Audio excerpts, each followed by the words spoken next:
ന്യായ് യാത്ര ഇന്ന് ബീഹാറിൽ എത്തുകയാണ്. ഇന്നലെ ഒരു ആദ്യ പ്രതികരണം എന്നോണം രാഹുൽ ഗാന്ധിയോട് അഭിപ്രായം ചോദിച്ചിരുന്നെങ്കിലും പ്രതികരിക്കാൻ തയ്യാറായിട്ടില്ല. പക്ഷേ ബീഹാറിലേക്ക് ഈ ഭാരത് ജോഡോ ന്യായ് യാത്ര എത്തിച്ചേരുമ്പോൾ സ്വാഭാവികമായിട്ടും പ്രതികരിച്ചേ മതിയാവുകയുള്ളൂ. ഈ യാത്രയിലുടനീളം നിതീഷ് കുമാറിനെതിരെയുള്ള വലിയ വിമർശനങ്ങൾ തന്നെയായിരിക്കും രാഹുൽ ഗാന്ധി ഉന്നയിക്കുക എന്ന് വേണ്ടേ മനസ്സിലാക്കാൻ.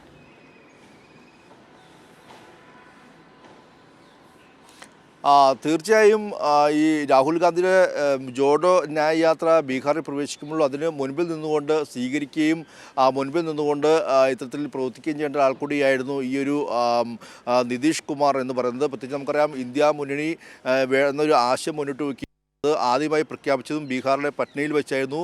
നിതീഷ് കുമാർ ആയിരുന്നു അതിന് അന്ന് ഏറ്റവും മുൻപിൽ നിന്ന് നേതൃത്വം നൽകിയത്. ആ നിതീഷ് കുമാർ തന്നെയാണ് അവസാനം ഇന്ത്യ മുന്നണിയെ കൈവിട്ടുകൊണ്ട് ഇപ്പോൾ ഈ എൻഡിലേക്ക് ചേക്കരിക്കുന്നത്. സ്വാഭാവികമായും ഇന്നലെ രാഹുൽ ഗാന്ധി ഇക്കാര്യത്തിലൊരു മറുപടി നൽകിയില്ല. മാത്രമല്ല ഇന്നലെ നിതീഷ് കുമാർ പറഞ്ഞ മറ്റൊരു പ്രധാനപ്പെട്ട കാര്യം കൂടിയുണ്ട്. ഇന്ത്യ മുന്നണിയിൽ നിന്നും പ്രതീക്ഷിക്കത്വം തനിക്കൊന്നും ലഭിച്ചില്ല, പ്രതീക്ഷിക്കത്വം ഉയർന്നില്ല. ആ ഒരു പശ്ചാത്തലത്തിലാണ് താൻ മുന്നണി വിട്ടതെന്നും ഇന്നലെ നിതീഷ് കുമാർ പറഞ്ഞിരുന്നു. എന്തായാലും രാഹുൽ ഗാന്ധി ഇന്നലെ ബംഗാളിൽ വെച്ച് ചോദ്യങ്ങൾ ചോദിച്ചപ്പോൾ മാധ്യമങ്ങളോടുമായി പ്രതികരിക്കാൻ തയ്യാറായില്ല. ഇന്ന് ഒരുപക്ഷെ രാഹുൽ ഗാന്ധിക്ക് ആ മറുപടി പറയേണ്ടി വരും.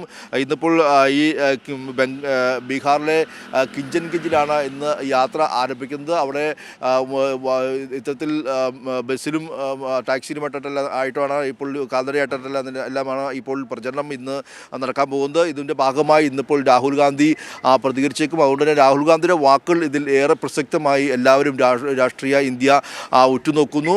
എന്തായാലും ഈ രാഹുൽ ഗാന്ധിയുടെ ജോഡോ യാത്രയ്ക്ക് അല്പം പോലും തിളക്കം കുറയാതെ ഒന്നുകൂടി ഒരു അല്ലെങ്കിൽ ശക്തി റാലിയാക്കി മാറ്റാനുള്ള ഒരു തീരുമാനവുമായി കോൺഗ്രസ് മുന്നോട്ട് പോകുന്നു. പ്രത്യേകിച്ച് നിതീഷ് കുമാർ ഇത്തരത്തിൽ പോയ ഘട്ടത്തിലും രാഷ്ട്രീയ സാഹചര്യം എല്ലാം തന്നെ മാറിയ ഘട്ടത്തിലും യാതൊരു തിളക്കം കൂടാതെ ജോഡോ യാത്ര വളരെ ഭംഗിയായി ഏറ്റവും വലിയ ശക്തി പ്രകടനമാക്കി മാറ്റാനുള്ള ഒരു തീരുമാനത്തിലേക്ക് സംസ്ഥാന ബീഹാർ കോൺഗ്രസ് മാറിയിരിക്കുന്നു. ഇതിൻ്റെ ഭാഗമായി ഇത്തരത്തിൽ ഈ മഹാസഖ്യത്തിലെ മറ്റ് ഇത്തരത്തിൽ ലാലു പ്രസാദ് യാദവ് RJD അടക്കമെല്ലാം തന്നെയും ഇവരെല്ലാം തന്നെയും ഒരു പങ്കാളിത്തമുണ്ടാകും. തേജസ്വി യാദവ് അടക്കം ഈ ജോഡോ യാത്രയിൽ ഭാഗമാകുമെന്നുള്ളതാണ് നമുക്കിപ്പോൾ ലഭിക്കുന്ന വിവരം. അങ്ങനെ പരമാവധി ഈ മഹാഗഡ്ബന്ധിലെ എല്ലാ സഖ്യകക്ഷികളെയും കൂട്ടിച്ചേർത്തുകൊണ്ട് ഈ ഭാരത് ജോഡോ യാത്ര വളരെ വലിയ ശക്തി പ്രകടനമാക്കി മാറ്റാനുള്ള ഒരു ശ്രമവും ഇത്തരത്തിൽ കോൺഗ്രസിൻ്റെ ഭാഗത്തുനിന്നുണ്ട്. എന്തായാലും ഇന്നിപ്പോൾ ഭാരത് ജോഡോ ന്യായ് യാത്ര രാഹുൽ ഗാന്ധിയുടെ ബീഹാറിലേക്ക് പ്രവേശിക്കുകയാണ്. നമുക്കറിയാം ബംഗാളിലെല്ലാം നിലയും ഇത്തരത്തിൽ ഈ ഒരു യാത്ര പുറപ്പെടുമ്പോഴാണ് ഇത്തരത്തിൽ ബീഹാറിൽ വലിയ ഈ ഒരു പ്രശ്നങ്ങൾ ഉണ്ടാവുകയും പിന്നീട് ഈ ന്യായ് യാത്ര നിർത്തിവെക്കേണ്ട ഒരു സാഹചര്യം പോലും ഉണ്ടായി. രാഹുൽ ഗാന്ധി ദില്ലിയിൽ തിരിച്ചെത്തി. അതിനിടെ നിതീഷ് കുമാർ രാജിവെക്കുന്നു. അതിന് നിരവധി സംഭവവികാസം ഉണ്ടാകുന്നു.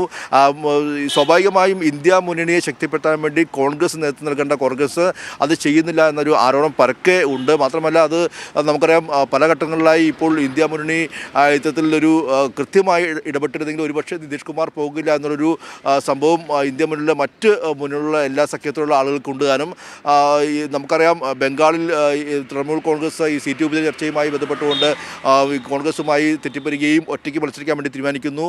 പഞ്ചാബിൽ ആം ആദ്മി പാർട്ടി ഒറ്റയ്ക്ക് മത്സരിക്കാൻ വേണ്ടി തീരുമാനിക്കുന്നു. ഈ ഘട്ടത്തിൽ ഇങ്ങനെ മുന്നോട്ട് പോകുന്ന ഘട്ടത്തിൽ ഇനിയിപ്പോൾ കോൺഗ്രസിനെ സംബന്ധിച്ച് ഇനി സീറ്റ് വിഭജന ചർച്ച ഇന്ത്യ മുന്നണിയിൽ സീറ്റ് വിഭജന ചർച്ച ഊർജിതമാക്കാനുള്ള ഒരു നടപടിയുമായി മുന്നോട്ട് പോകുകയാണ്. എത്രയും പെട്ടെന്ന് ഒരു കൺവീനർ കണ്ടെത്തുകയും സീറ്റ് വിഭജന ചർച്ച മുന്നോട്ട് പോകുന്ന ഒരു രീതിയിലേക്ക് ഇനിയിപ്പോൾ ഇന്ത്യ മുന്നണിയും കൂടുതൽ ഈ നിതീഷ് കുമാർ പോയൊരു സാഹചര്യം അനുഭവം ഇത്തരത്തിൽ പാഠമായി ഉൾക്കൊണ്ടുകൊണ്ട് ശക്തിപ്പെടുത്താനുള്ള തീരുമാനമായി കോൺഗ്രസ് മുന്നോട്ട് പോകുകയാണെന്നുള്ളത് നമുക്ക് ലഭിക്കുന്ന വിവരം. അതുപ്രകാരം ഇനി മഹാരാഷ്ട്രയിലും ശിവസേനയുമായിട്ടെല്ലാം നിലയും ഉത്തർപ്രദേശിൽ UPയുമായിട്ടെല്ലാം നിലയും അങ്ങനെ BSPയും മറ്റ് ആം ആദ്മി പാർട്ടിയായിട്ടെല്ലാം നിലയും വിവിധ സംസ്ഥാനങ്ങളിൽ സീറ്റ് വിഭജന ചർച്ച എത്രയും പെട്ടെന്ന് പൂർത്തിയാക്കുക എന്നുള്ള തീരുമാനത്തിലേക്ക് ഇന്ത്യ മുന്നണി എത്തുന്നു. ഒരുപക്ഷെ ഈ സീറ്റ് വിഭജന ചർച്ചയും മറ്റുമെല്ലാം നിലയും വൈപ്പിച്ചതും ഇത്തരത്തിൽ ഒരു കൺവീനർ ഇന്ത്യ മുന്നണിക്ക് ഒരു കൺവീനറായി നിതീഷ് കുമാർ വേണമെന്നൊരു ആവശ്യം JDU ഉന്നയിച്ചിരുന്നു.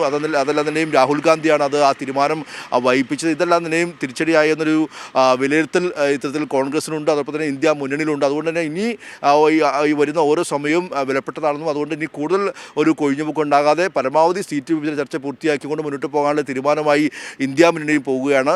എന്തായാലും ഇനിയിപ്പോൾ ഈ വരുന്ന സംസ്ഥാനങ്ങളിൽ ഈ മഹാരാഷ്ട്രയിൽ ശിവസേന അടക്കമുള്ള മറ്റു സംസ്ഥാനങ്ങളെല്ലാം തന്നെ തന്നെയും ഇതുമായി ബന്ധപ്പെട്ടുകൊണ്ട് കോൺഗ്രസ് എത്രയും പെട്ടെന്ന് സീറ്റ് വിഭജന ചർച്ച പൂർത്തിയാക്കാനാണ് ഇനി നടപടി വരുന്നത്. ഒരുപക്ഷെ ഈ ഒരു നിതീഷ് കുമാർ പോയ സാഹചര്യത്തിൽ കോൺഗ്രസിൻ്റെ വിലപേശൽ അല്പം കൂടെ കുറയുമെന്ന കാര്യത്തിൽ യാതൊരു സംശയവുമില്ല.